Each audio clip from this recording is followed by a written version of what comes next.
a really big learning moment for me about boundaries because I realized the bottom line is these are very large prey animals. They have a really strong fight or flight instinct, mostly flight. And I think that we're in this really interesting moment in the horse industry where we're realizing that we can be soft with our horses and that doesn't make us weak. But I also think there's this really interesting pendulum swing where it's maybe gone too far the other extreme. Something about being human makes us, I think, feel like holding a boundary is somehow mean or something we need to feel guilty about. But one of the best lessons that I've learned from horses and that I continue to see horses teach people is that holding a boundary is not actually mean. And in a lot of cases, it's actually the kindest thing that we can do to protect both ourselves and our horses.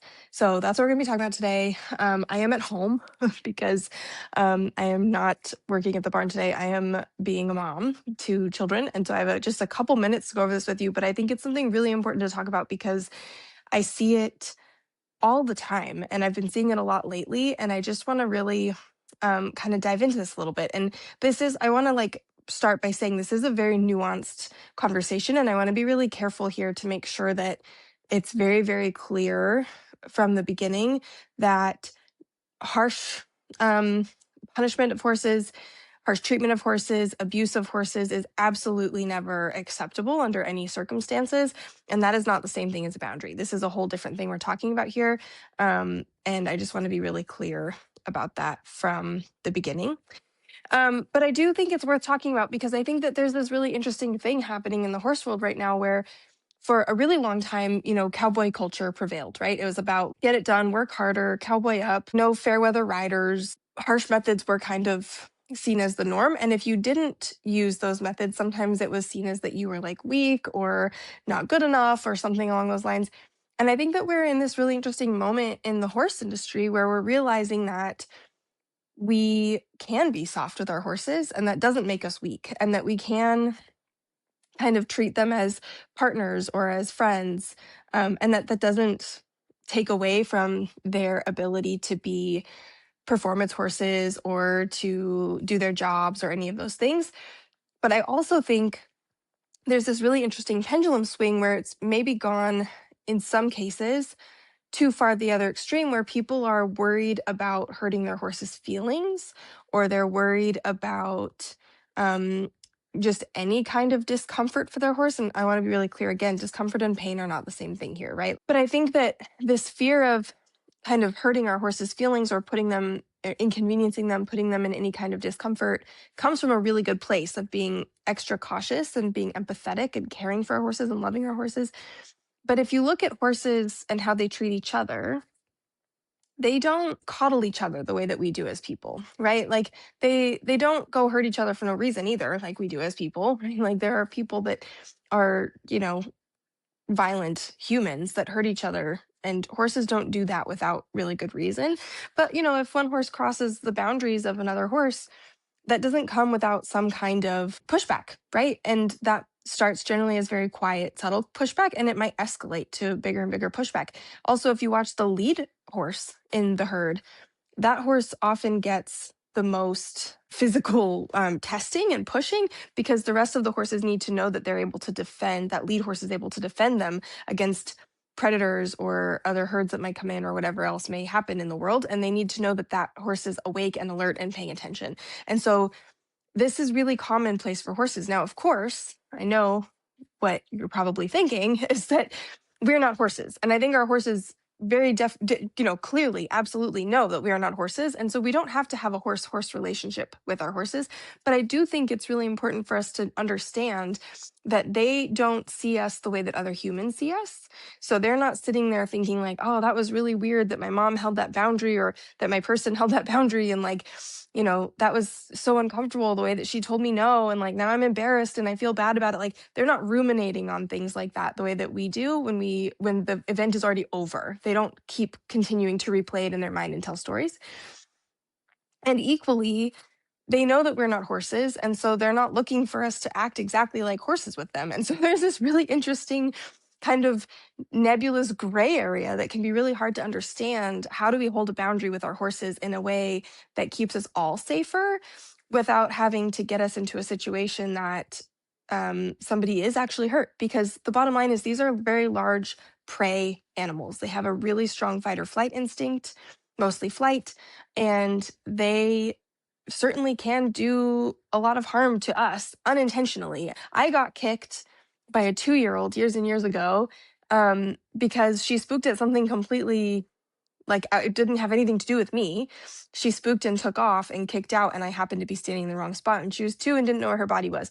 And that was a really big learning moment for me about boundaries, because I realized that it wasn't, there was no intention behind the aggression. There was no reason for me to punish her after the fact, or to, like, put her in her place or teach her a lesson. There was nothing that I could have done afterwards, because there was no thought or like intentional process around her. Like, she didn't come at me to kick me, if that makes sense.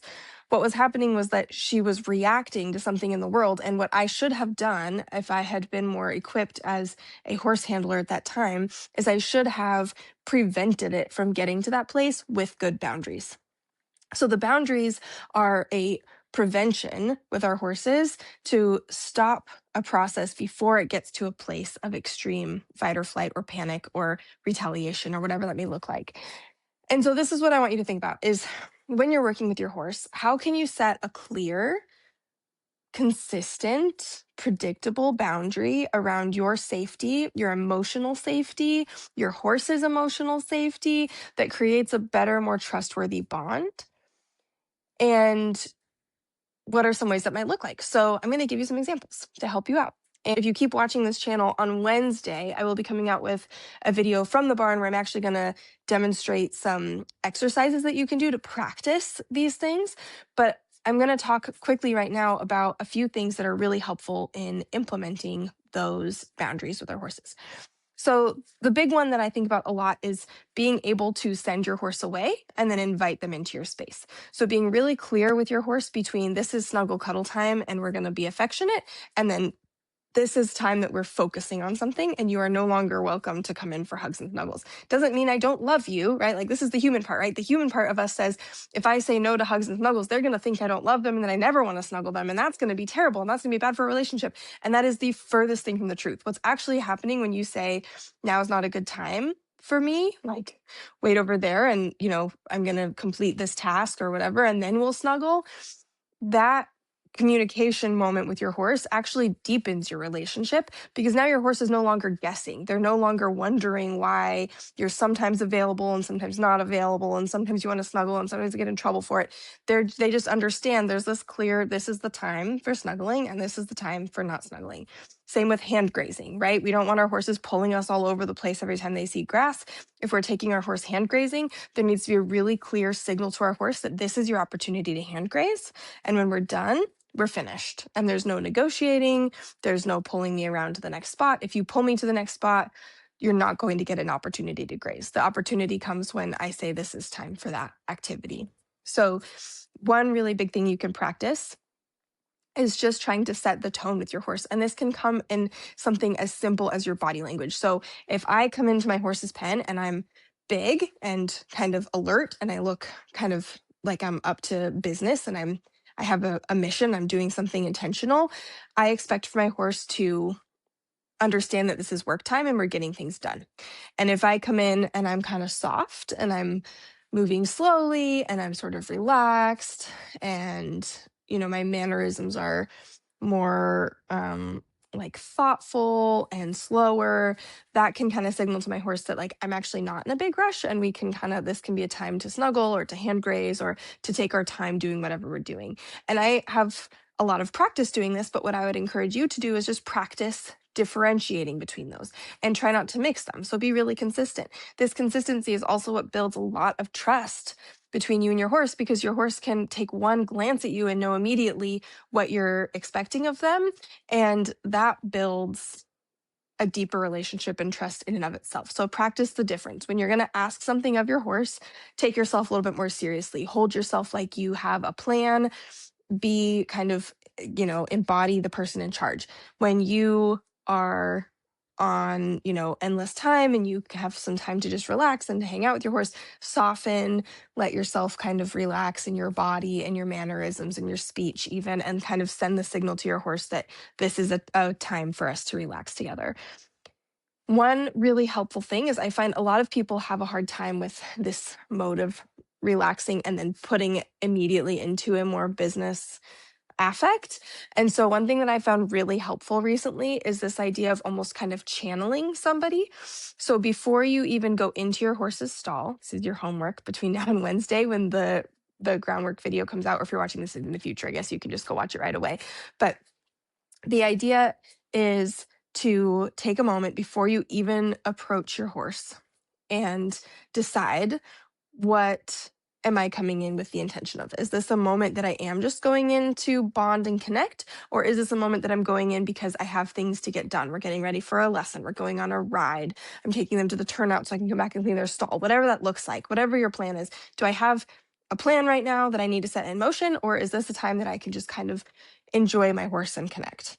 And depending on what you decide, you're going to think about a person you know, or it could be someone in the media or a public figure, whatever you can think of, that embodies that in a way that you admire. So, some examples that have come up recently for the person that is kind of like business and ready to get things done, but in a like a fair and kind way. Some examples of that that I've heard recently are Brene Brown, Michelle Obama, who else have I heard recently? People have mentioned their sister or their mom or their teacher that they really loved. So these are people that you can kind of think about, or a boss that you really admired and looked up to, a role model or mentor. So somebody that you really look up to and appreciate the way that they conduct themselves in a more professional or business oriented way, with integrity and kindness, but also clear and getting things done. So think about that person and really like feel their presence as if you are them. So really try on that persona. And you're not changing who you are. You're not going to change what you do or how you interact with your horse or any of those things. But what you're doing is you're just bringing in the essence of this person that you admire and telling your body it's okay for you to be this little bit more like professional, clear leader role, especially if that's not something that you're used to doing in your life. So put that on and then go into your horse's stall and carry that posture, that those mannerisms, the way that you would actually kind of convey to somebody else that you are a trustworthy and respectable leader. And that's going to help signal to your horse your intentions for that session. If you're going in with the more kind of soft, nurturing connection moment, you might kind of allow yourself to feel into the softer version of yourself, especially if you're somebody who lives more over here. So if you're already somebody who is very professional and pragmatic and clear, you might take a moment before you go into your horse's stall, if this is a moment for connection, to just think about somebody you really admire that has these very nurturing, loving tendencies, maybe a grandmother or a mom or an aunt, or could even be, again, a public figure, someone in the media, or a movie character, a book character you really admire, somebody that really has this like softer, more loving, more nurturing presence. And think about them and their affect and their attitude and their personality, and see if you can embody that in your posture and in your tempo and in your like tone of speech, and just really like live in that softer moment, and then enter your horse's stall with the softness. And I almost guarantee you, if you practice this before the next time you go into your horse's stall, you will have a better session with your horse, whatever your intention is to accomplish that day. So try that. Remember that boundaries are not mean, they're a kind, protective, and preventive act. If you are interested in more support for groundwork, check out my groundwork intensive that is enrolling now. I'm so excited to be announcing that it's open finally. We're enrolling for about 2 weeks. So if you're watching this in the future, don't worry, you can get on the wait list for next year. We're going to do it again, but this is going to be a really helpful thing for specifically people who are struggling with this idea of boundaries. We're going to talk a lot about confidence and how to have better, clearer communication with your horse, how to build a better bond based on real trust and respect and tangible groundwork exercises and activities. It's going to be super helpful and very in depth, and I'm really looking forward to it. So if you're interested in that, check it out in the link below. And then otherwise, watch out for the practical applications of this conversation in a groundwork tutorial that you'll be seeing coming out in just a couple of days. And until the next video, make sure to hug your horse for me.